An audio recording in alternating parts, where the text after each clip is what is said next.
Au revoir est un podcast consacré au deuil périnatal.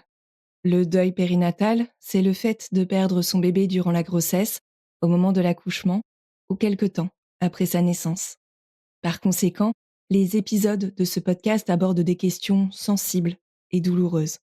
Avec mes invités, nous parlerons notamment d'arrêt naturel de grossesse, d'interruption médicale de grossesse, de mort in utero, ou encore du décès d'un enfant quelques minutes, heures, jours ou semaines après sa naissance. Assurez-vous de pouvoir écouter cet épisode dans de bonnes conditions. Et surtout, n'oubliez pas. N'oubliez pas. Et surtout, n'oubliez pas. Dans le mot deuil, il y a certes le D De décès. mais il y a aussi le E d'espoir. D'espoir. D'espoir. Et le I Qu'on retrouve dans le mot vie. Qu'on retrouve dans le mot vie. je vous souhaite une bonne écoute. Vous vous apprêtez à écouter un extrait d'un épisode initialement mis en ligne fin 2023. Intitulé Deuil périnatal et fête de fin d'année, il a été enregistré avec mon amie Yolanda, maman endeuillée et coach de vie, que vous pouvez retrouver désormais sur le compte Instagram Parlez-moi d'eux. Je vous mets le lien direct dans la description de cet épisode. Dans cet épisode, justement, nous discutons de la difficulté de vivre les fêtes de fin d'année après la perte d'un bébé en explorant quelques pistes qui correspondent à autant de questions que l'on peut se poser. Comment faire une place à ce bébé qui n'est plus là ? Et si je n'ai pas envie de passer Noël avec mes proches et qu'ils ne comprennent pas, je fais quoi ? Et si je n'ai pas le choix, comment faire pour adoucir ce moment malgré tout ? Dans cet épisode, vous retrouverez également de courts témoignages de mamans endeuillées à propos de Noël. Si vous vous demandez comment gérer cette période ou comment soutenir un proche en deuil durant les fêtes de fin d'année, cet épisode est pour vous. Vous allez à présent pouvoir en écouter quelques extraits et vous le retrouverez sur aurevoirpodcast.substack.com pour l'écouter en intégralité. L'intégralité de cet épisode est en fait compris dans l'abonnement payant à partir de 10 € par mois, sans engagement. Pour 10 €, vous aurez ainsi accès à cet épisode, mais aussi à plein d'autres témoignages que vous pourrez lire ou écouter.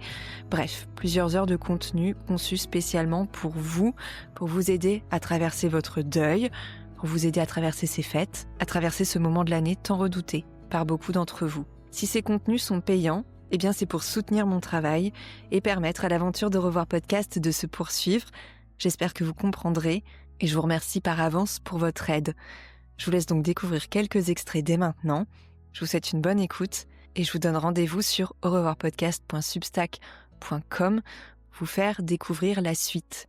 N'oubliez pas qu'il y a aussi toute une communauté qui vous attend sur Instagram, sur le compte aurevoir.podcast.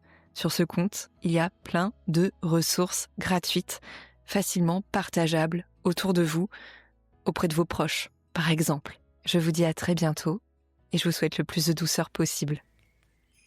Hello, vous êtes bien sur le répondeur de Revoir Podcast ?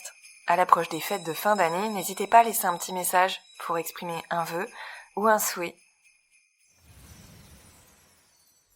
Ce que j'aimerais pour les fêtes de fin d'année, c'est que mes proches acceptent que je ne sois pas forcément enthousiaste à l'idée de me retrouver avec beaucoup de personnes autour d'une table. C'est qu'ils respectent le fait que je puisse décider de rester chez moi au dernier moment.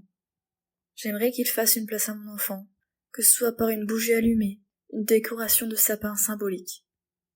Je voudrais qu'ils disent le prénom de mon enfant, parce que j'ai besoin de l'entendre. Qu'il n'ait pas peur de l'évoquer, car au contraire, je saurais qu'il n'est pas que dans mon cœur, mais qu'il manque un membre de la famille pour tout le monde. Et chère famille, n'hésitez pas à me faire ce petit cadeau symbolique. Ce bijou avec son prénom, ce tableau qui représente ma famille au complet, ce qui sans un mot brisera pourtant le silence. N'oubliez pas que malgré son absence, nous ne venons pas sans notre bébé. Pour les fêtes de fin d'année, j'aimerais qu'il y ait un cadeau déposé au pied du sapin pour notre fils, que son papa et moi pourrions ouvrir pour lui.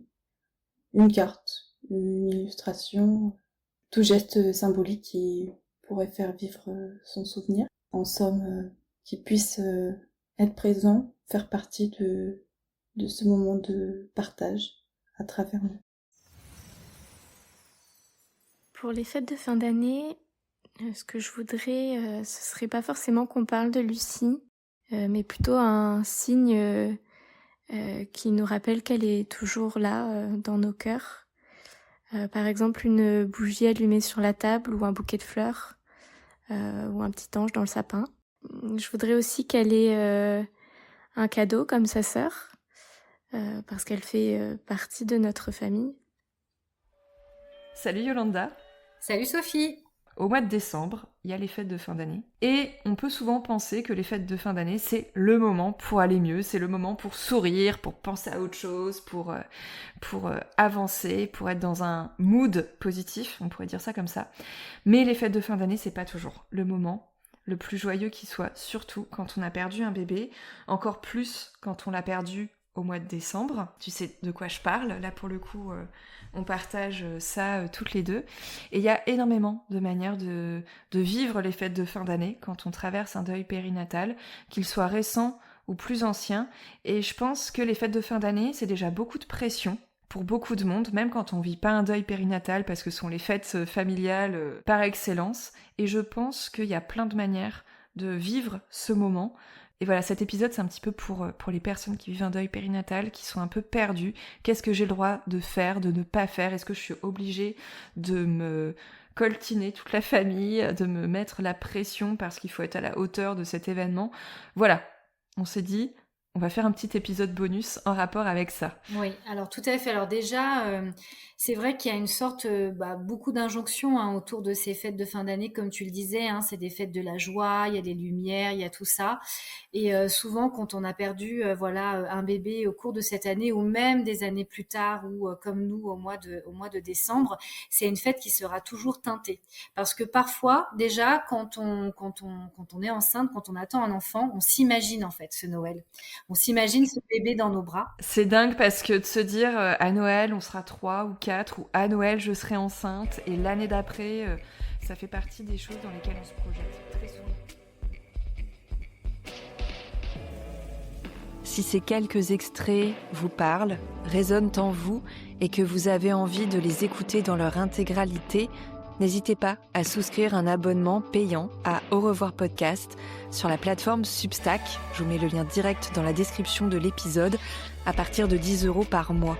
Vous pouvez aussi vous inscrire gratuitement et vous recevrez ainsi dans votre boîte mail des messages pour vous prévenir lorsqu'un épisode est mis en ligne. Et puis vous aurez aussi des aperçus gratuits, des contenus payants. Je vous dis à très vite et je vous souhaite le plus de douceur possible pour ces fêtes.